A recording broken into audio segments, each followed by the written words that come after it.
What happens when the person you've loved and promised to spend the rest of your life with turned out to be your worst mistake on the day of your wedding? This is the unfortunate story of David. Watch and learn from his mistakes. The entire church hall was filled with excitement.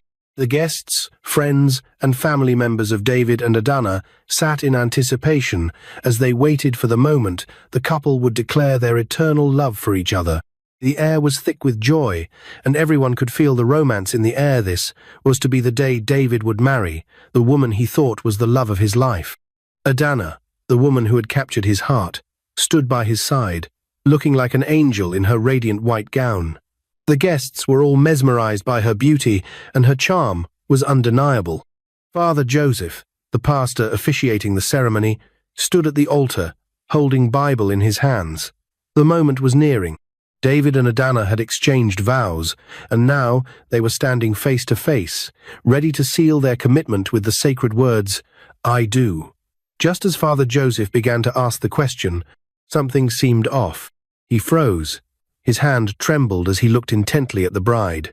A sharp, unsettling feeling washed over him, one that caused him to step back from the altar. His gaze was fixed on Adana as he hesitated. The entire room fell silent. David, puzzled by the pause, glanced at the pastor, his face full of confusion. "Father Joseph?" David asked, his voice shaky. "What's going on?" Father Joseph's eyes remained locked on Adana. The guests exchanged nervous glances, unsure of what was happening. The tension in the room was palpable, and for a moment it felt as if time had stopped. Then the pastor spoke, his voice sharp, commanding, and unlike anything anyone had heard before. "Stop!" he shouted, his tone carrying an undeniable authority. "This wedding cannot continue. Not like this." The crowd gasped. Gasps of disbelief echoed through the church hall, and many shifted uncomfortably in their seats. Adana's smile faltered for a moment, her eyes narrowing slightly, as if she had expected this. David's face turned red with embarrassment, and he opened his mouth to speak, but Father Joseph raised his hand, silencing him. "You all don't understand," Father Joseph continued, his eyes still fixed on Adana. "She's not who you think she is. She's not a human being. She's the daughter of the river goddess." A murmur ran through the crowd, and David's heart skipped a beat. Was the pastor joking? Everyone stared at Adana, but her expression remained calm, too calm. David's mind raced. He looked at the woman he loved, the woman he was about to marry, and he felt a chill run down his spine. He could see nothing strange about her. She stood there as beautiful as ever, her white gown shimmering under the church lights. Her perfect hair cascaded over her shoulders, and her eyes, those eyes held a mesmerizing allure. What was Father Joseph talking about? "Father!" "Stop," David said, his voice growing more desperate. "This is absurd. Adana is the woman I love." But Father Joseph wasn't finished. He raised his hands in the air, as if preparing for a mighty prayer. His eyes turned wild, as though he were looking at something far beyond the human realm. The room seemed to darken for a split second as the pastor's voice grew more intense. "You've been blind, David," Father Joseph shouted. "She's a spirit of the water. I saw it the moment she stepped into this church. You don't know what you're dealing with. She's been toying with you." David's heart raced. What was happening? What was this nonsense? He knew Adana knew her better than anyone. She couldn't be anything other than a beautiful, enigmatic woman who had stolen his heart. But why was the pastor so insistent? Why did he look so terrified? Adana, standing silently, finally spoke, and her voice when she spoke sent shivers down David's spine. "You're a fool, Father," Adana hissed, her voice low and haunting, echoing through the church. "You can't stop this. David is mine, and I've claimed him. He belongs to me now, and nothing you say can change that." A chill swept through the room as her voice reverberated off the walls. Her words felt unnatural. The crowd shifted uncomfortably, sensing that something far darker than a simple wedding had just unfolded before them. David's mind was racing. What was happening?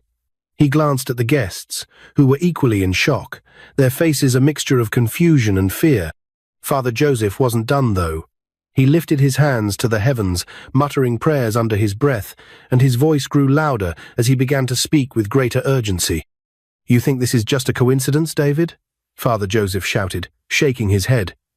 "She's not even from this world. She's a spirit who lured you to the beach just like she's done to countless others before you. She's been waiting for someone like you. Her kind has no place in this world, and now she's claimed you, body and soul." David looked at Adana again, her face as calm and serene as ever. But something had changed.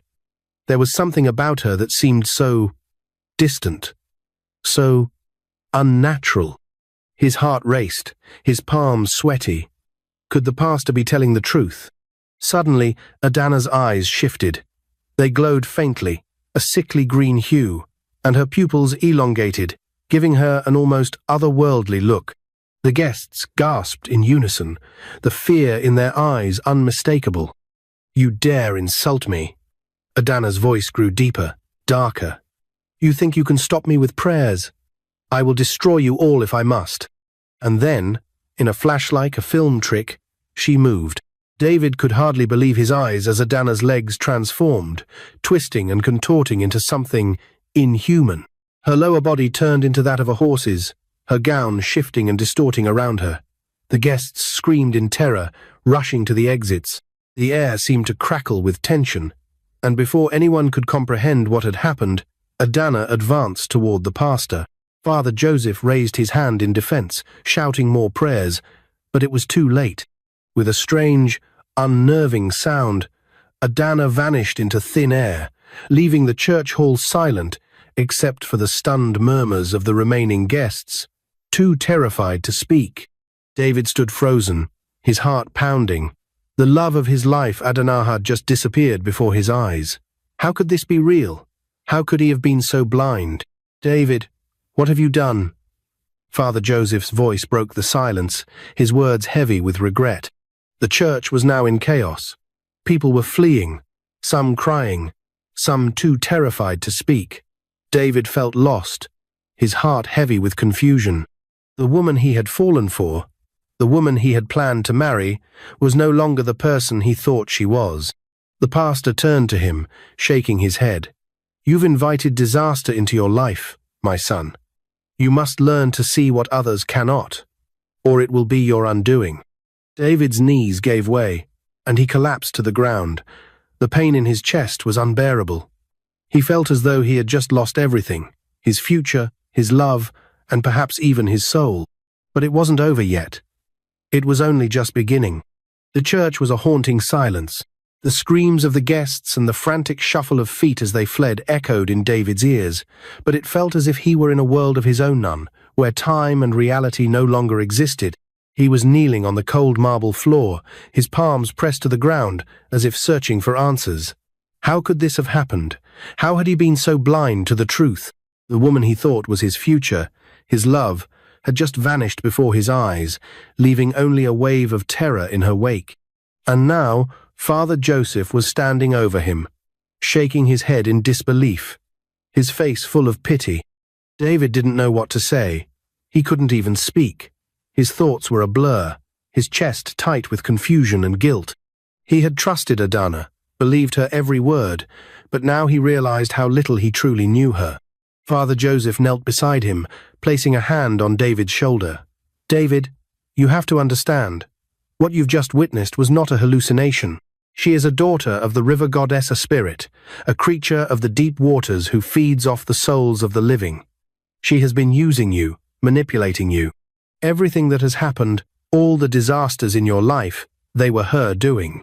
David shook his head, his thoughts racing, but he couldn't process it. This can't be real. I don't understand, Father. She was kind to me. She was the perfect woman. How could I have been so wrong about her?" Father Joseph sighed, his expression heavy with sorrow. "It's easy to be deceived by someone like her. They are masters of illusion, David. They make you believe they are what you want them to be.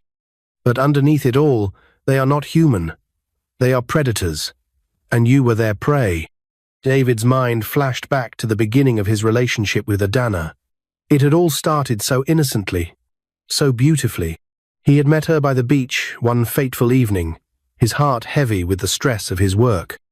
The sound of the waves crashing on the shore had been soothing, and as he walked along the sand, lost in his thoughts, he had seen her standing alone, staring at the horizon, her long, flowing white gown billowing in the wind. There was something ethereal about her, something that had drawn him in instantly. "I saw you from the distance," she had said softly when he approached her. Her voice was melodic, hypnotic. "I've been waiting for you." It was a line that stuck with him. He had thought nothing of it at the time, chalking it up to her being shy, but now it seemed so much darker, so much more sinister. "She told me she was a private person," David murmured, almost to himself, as he stood up, his legs shaky. "She had no friends, no family, no one knew her father. She claimed she didn't want anyone to know her past, but she made me believe in her. I believed she was hiding from pain." Father Joseph's eyes hardened. "David, did you ever ask yourself why no one knew her? Why she had no family or friends? Why she never seemed to exist outside of your little bubble? A person like that, a spirit, would never live the life of a human. It's all part of the deception. They only need one thing to control you." David's breath hitched. "But," she said, "her family died in an accident. She said they were killed by her extended family, because of some diabolical reason." He felt sick, his heart heavy with the weight of his own foolishness. "I believed every word she said." "You were blinded by love, my son," Father Joseph replied gently, "and she played on that. But love doesn't lie. People do. Spirits like her, they are masters at deception. She's been weaving her web around you for months, maybe even longer." David's mind began to churn with memories, strange, unsettling moments that he had dismissed. The way she never seemed to be in any social media posts, the way she always avoided going out with him in public, her insistence that her life was private, that she couldn't share anything with him. And yet, every time he pressed her for more, she gave him just enough to keep him satisfied, enough to keep him believing. And then, there were the dreams. David had dismissed them as just stress. He had assumed that the nightmares, the ones where he saw Adana in the darkness, calling to him, beckoning him to the beach, were simply the result of late nights and too much work. But now, looking back, he realized that those dreams weren't just figments of his imagination. They were warnings. "You've seen her in your dreams, haven't you?" Father Joseph's voice broke through his thoughts, and David nodded slowly. The pastor's eyes narrowed. "She has a way of controlling people, David. She's been feeding off your energy, your emotions, and now she's attached herself to you completely. That's why your life started to fall apart. She cursed you." David swallowed hard, trying to push down the wave of nausea that hit him. "But why me? Why did she choose me?" Father Joseph's face softened with sympathy. "She didn't choose you, David. You stumbled into her web. She's been watching you for a long time, waiting for the right moment to strike. You're just another victim." David recoiled, as if slapped. He had never considered himself a victim. He had been a successful businessman, proud of everything he had built. But now, he realized how small and powerless he had been in the grand scheme of things. "She threatened to kill me," David said quietly, his voice trembling. "She said, if I didn't marry her, she would destroy me." Father Joseph's expression darkened. "She meant it. Spirits like her don't joke. They will destroy you without hesitation." David closed his eyes, the memories of the accidents, the mysterious fires, and his failing business flooding his mind. How had he not seen it? How had he not recognized the signs? He was so blinded by his obsession with Adana that he had ignored everything else. The burning of his shop, the accident that nearly cost him his life.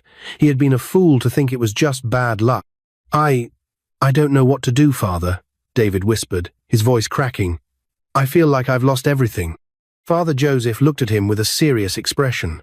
"The only way to break her hold on you is through prayer. You must cut the ties she has with you. And you must help others too, David. Help those in need. Beggars. Just anyone in need. Only then can you truly break free from her." David nodded, though he wasn't sure he believed it. But if there was even the slightest chance, he had to try. For his sake, and for the sake of anyone else who might fall into Adana's trap. But little did David know, the worst was yet to come. The nightmares would return, and Adana's hold on him would tighten, pushing him to the edge. David couldn't escape her. No matter how hard he tried to move on, to rebuild his life, Adana's presence clung to him like a shadow. It started with the dreams. Those nightmares were no longer sporadic, no longer fleeting moments that he could dismiss as stress or anxiety. They were becoming more frequent, more intense. Each time he closed his eyes, there she was standing by the beach, her white silk gown glistening under the moonlight, her piercing eyes locked on his with a cold intensity. Her voice echoed in his mind, soft at first, but growing louder with each passing night. "David, you cannot escape me," she would whisper. "You belong to me now. You can never be free until you fulfill your promise." The nightmares left him exhausted, drained of energy. He would wake up, drenched in sweat, his heart pounding in his chest, unable to shake off the lingering feeling of dread. It was as though Adana was still in his room, standing just out of sight, watching him, waiting. He couldn't get her out of his mind, couldn't escape the weight of the darkness she had brought into his life. As days passed, his life began to fall apart in ways he couldn't understand. His business, once thriving, was now on the brink of collapse. He had always been meticulous, careful in his decisions, but now it seemed as if everything he touched turned to dust. Stocks that were supposed to be in high demand mysteriously went unsold. Orders that had been confirmed days before were cancelled without warning. His shop, once filled with the buzz of customers, was now eerily silent. Then came the fire. One fateful night, David had stayed late at his shop, trying to salvage whatever he could from the wreckage of his failing business. The last thing he remembered before falling asleep in his office was the flickering light of the street lamp outside, casting long shadows across the floor. He had been so tired, so consumed by his thoughts of Adana, that he barely noticed the strange smell in the air, an acrid, burning odor that seemed to come from nowhere. When he woke up the next morning, his shop was in ruins. The walls were charred, the shelves collapsed in on themselves, and the stock that had been so carefully arranged the day before was now nothing more than ash and soot. There had been no sign of forced entry, no explanation for the fire. It had started from within, as though the very building had spontaneously combusted. David stood in the wreckage, staring at the devastation with wide eyes. His heart sank into his stomach. He knew what had happened. He had felt it. He could feel Adana's presence in the air, even now, lingering over him like a curse. "I warned you, David," she had whispered in his dreams the night before. "You can't run from me. I will destroy everything you love unless you come to me." He had ignored the warning, but it was now too late. As if the fire wasn't enough, his car was involved in an accident just a few days later. It was a freak occurrence only that David couldn't explain. He had been driving home late at night when a truck, speeding through a red light, collided with his vehicle. The crash was violent, and David's car was totaled, but by some miracle, he survived. His body was bruised and battered, but it was nothing compared to the way his mind felt. The night of the accident, after his body had been checked over by doctors and released from the hospital, David lay awake in his bed, staring at the ceiling. The pain in his chest, both physical and emotional, was unbearable. He had lost everything: his business, his car, his sense of security. But the worst part was that he had no control. Adana had already taken everything from him, and he couldn't stop it. The dreams came again, and this time they were even more vivid. "David, you still don't understand." Adana's voice echoed through the darkness. "I am the one who holds your destiny in my hands. You can't escape me. You will never escape me." David woke up, gasping for breath, his heart racing. He was soaked in sweat, his hands shaking as he reached for the glass of water on his bedside table. As he drank deeply, he remembered the words Father Joseph had told him. "You must cut the ties she has with you, David. Only then can you truly break free." But how? How could he cut ties with someone who wasn't even human? How could he escape something that had become so deeply entrenched in his life? Desperation led him to prayer houses. He had heard rumors of powerful men and women who could help those who had fallen under the spell of dark forces. But every prayer, every exorcism, every ritual they performed failed. Adana's grip on him only tightened with each passing day. She was always there, just beyond the veil, her voice echoing in his mind, whispering her promises of doom. And then came the ultimatum in his dreams.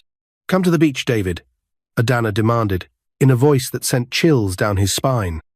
"You have no choice. Come to me, marry me, and I will end this. If you don't, I will destroy everything, and I will leave you broken. You will have nothing. You will be nothing." David was on the edge of losing his mind. How could he go to her? How could he accept this twisted offer? But the pressure, the pain, the destruction, it was all becoming too much.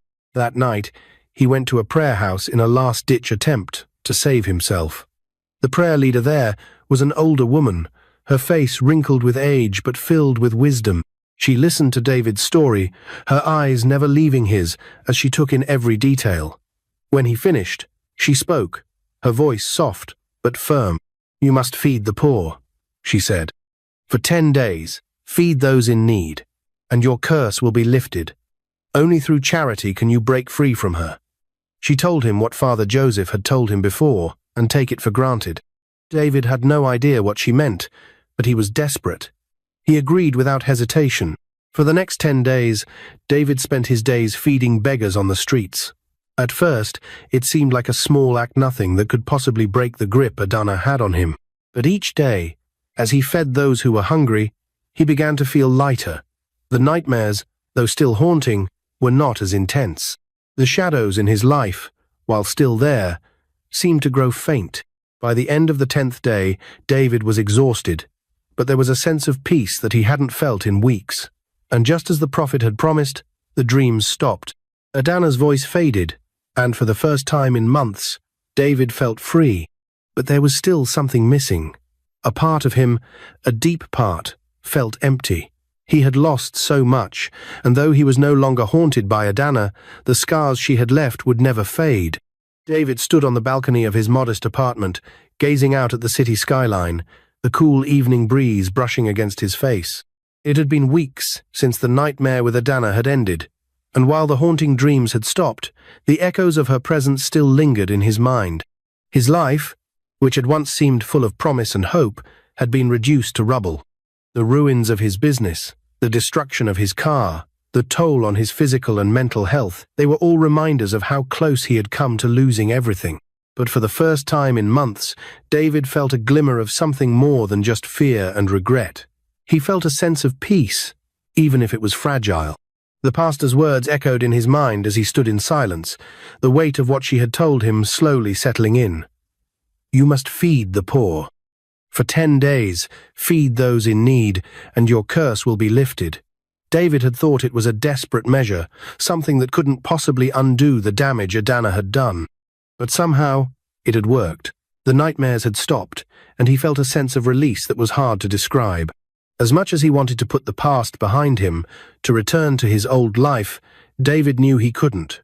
He couldn't go back to the man he had been before. He had seen too much, experienced too much.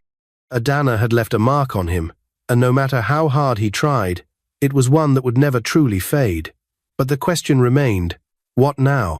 What was he supposed to do with his life now that everything had fallen apart? David spent the next few days in a haze, going through the motions of his daily routine without much purpose. His apartment, once a symbol of success, now felt like a prison, each wall closing in on him. His thoughts constantly drifted back to the beach where he had first met Adana, the place where it had all begun. The place where he had made the mistake of ignoring the warning signs. He thought about the woman who had once captured his heart, the woman who had claimed him, body and soul. How could he have been so blind? How could he have ignored the signs the way she had no family, no friends, and no real history? She had woven a perfect illusion, and David had walked right into it. It wasn't until the end of the week that something shifted within him.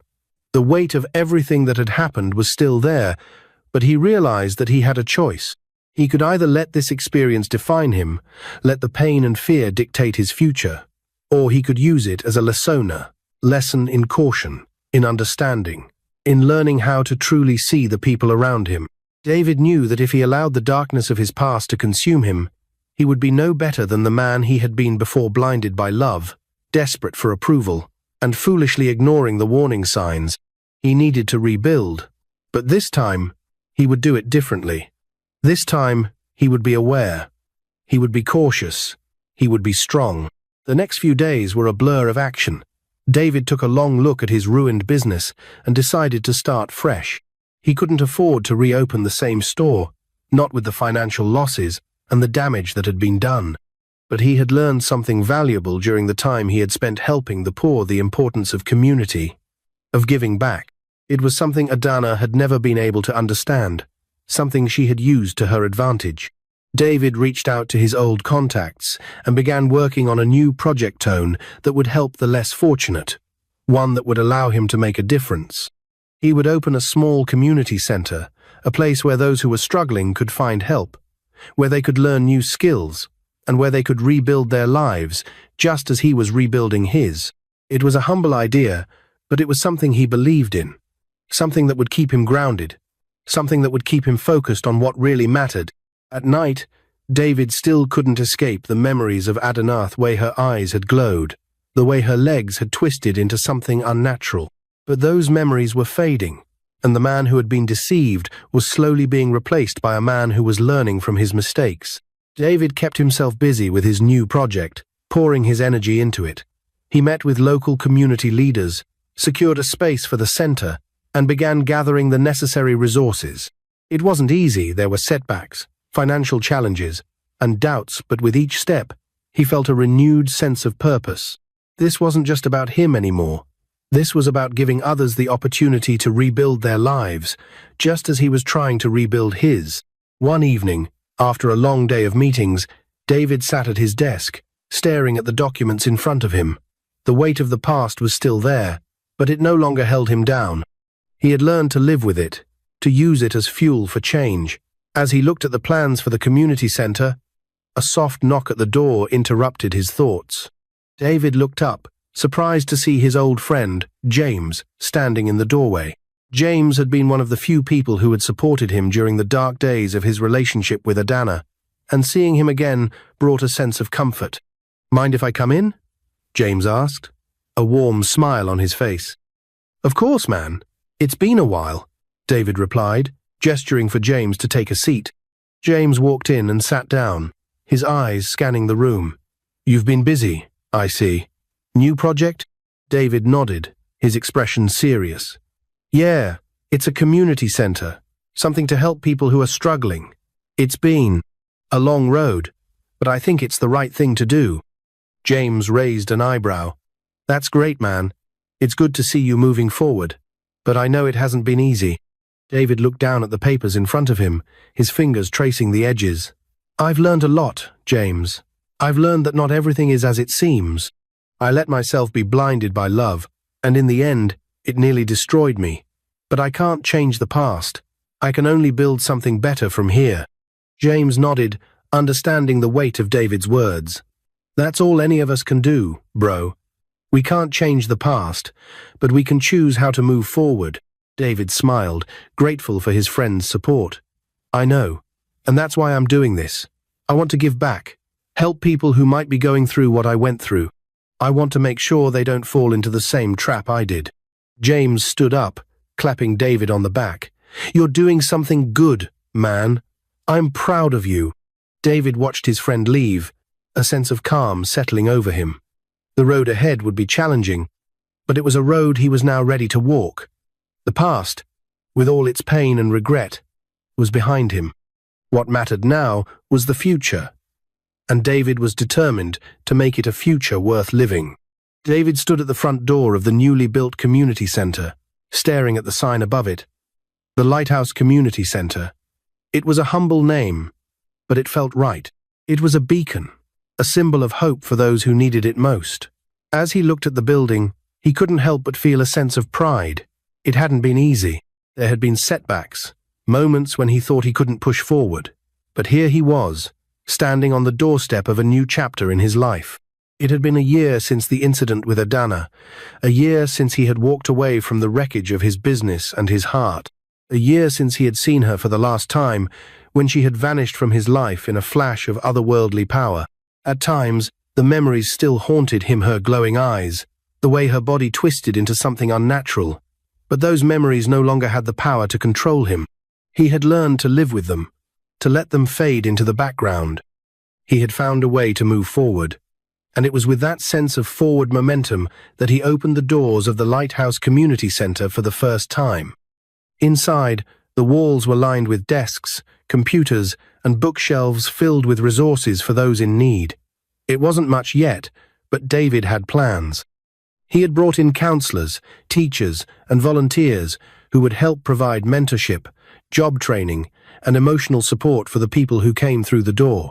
He wanted to create a place where people could find solace, a place where they could rebuild their lives, just as he had rebuilt his own, and he did it.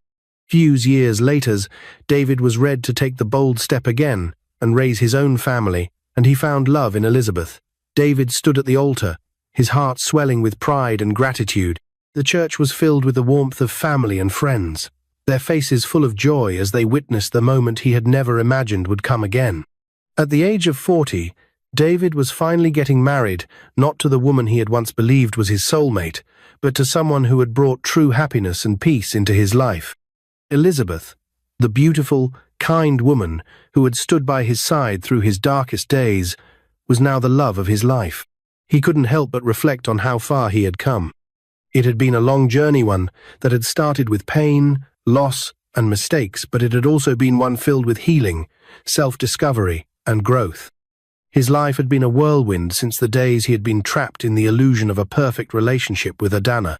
When he had first met Elizabeth, he had been hesitant, uncertain of his ability to trust again. But she had been patient with him, understanding his fears and helping him navigate the shadows that had lingered from his past. Unlike Adana, Elizabeth was grounded in reality. She had a family, a history, and most importantly, the ability to truly connect with people. There were no secrets, no hidden motives. She was open and sincere, everything David had unknowingly longed for. David glanced at Elizabeth as she walked down the aisle toward him, her smile radiant, her eyes sparkling with love. She was everything he had ever wanted, and yet, he knew he had to thank the trials of his past for leading him to this moment. Without the pain and lessons learned from his relationship with Adana, he would never have understood what truly mattered in a relationship. As Elizabeth reached him, they exchanged a smile that spoke volumes. David couldn't believe how far he had come. He had rebuilt his life from the ashes of his past, and now he stood here, surrounded by loved ones, ready to make a new promiser, real promiser, the woman who had shown him that love could be safe, real, and free of deception.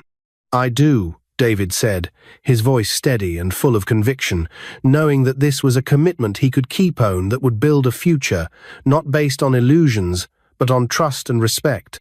The pastor spoke the words that sealed their vows, and as David and Elizabeth exchanged rings, he felt a weight lift from his shoulders, a weight that had been with him for far too long. His past no longer defined him. The mistakes he had made, the lessons he had learned, and the pain he had endured, those were things he could now look at as stepping stones to a better life. Later that evening, during their reception, David stood before his friends and family, his glass raised high. The room was quiet, everyone turning their attention to him. He cleared his throat, his heart full as he began to speak. "I know that some of you understand why I am getting married at 40, David began, his voice carrying across the room. "It's not because I didn't want to settle down, but for a long time, I didn't understand what a healthy relationship really was. I thought love meant blindly following my heart, trusting in someone even when there were warning signs. But I learned the hard way that love isn't just about feelings, it's about knowing who you're with, understanding their past, and ensuring that you can build a future together on a foundation of trust." He paused for a moment, glancing at Elizabeth, who smiled warmly at him. "You see, few years ago, I fell into a relationship with someone I knew little about. I was captivated by her beauty, her charm, and her mystery. But I failed to ask the important questions like why she had no family, Why no one knew her, why she kept so many secrets, and I paid the price for that. David's voice grew softer, more reflective. The truth is, not everyone who appears to be human is truly human. Some people hide behind masks, pretending to be something they're not, and I learned that the hard way. But I want my story to serve as a lesson to all of you. Never rush into a relationship with someone you don't truly know. Never be in a hurry to love someone who doesn't have a history, who doesn't have family, or friends, or people who know them. Those are the red flags that we often ignore in the heat of the moment. But trust me when I say, you should never ignore them. He let his words sink in for a moment before continuing, his eyes scanning the room. We live in a world where we can be surrounded by people who aren't who they say they are. We move through life, thinking we know who we're with, only to find out that we've been living with strangers in human forms. And it's easy to be fooled by their charm, to be caught up in their illusions. But don't make the same mistake I did. Take your time. Get to know the person you're with, ask the hard questions, and don't settle for someone who keeps secrets, no matter how much they say they love you. David turned to Elizabeth, his eyes softening. But I've found someone who is everything I ever needed, someone who is real, who is kind, and who loves me for who I am. Elizabeth, you are the person I've been waiting for. I promise you that I will never take you for granted. I will cherish you every single day for the rest of our lives. The room erupted into applause as David raised his glass once more, and Elizabeth leaned in to kiss him. In that moment, everything felt right. The past had been painful, yes, but it had led him to this place, to this woman, to this new beginning. I don't know what the future holds, but I know one thing, David said, his voice steady and strong. It's never too late to start over. At 40, I thought I had missed my chance for love, but I was wrong. I was just waiting for the right person to come along, someone who would show me that it was never too late to find happiness. He paused, his gaze sweeping the room one last time, taking in the faces of his loved ones, the faces of the people who had supported him through thick and thin. Take a lesson from my story, everyone. Life may not always be as it seems. We may think we know the people around us, but sometimes they're not who we think they are. So be careful, be patient, and never settle for less than what you deserve. With that, David set down his glass, his heart full of hope and love, knowing that the journey ahead would be a bright, unear journey that he would walk with Elizabeth by his side. If you like this story, comment, share, and subscribe to our channel for more interesting stories.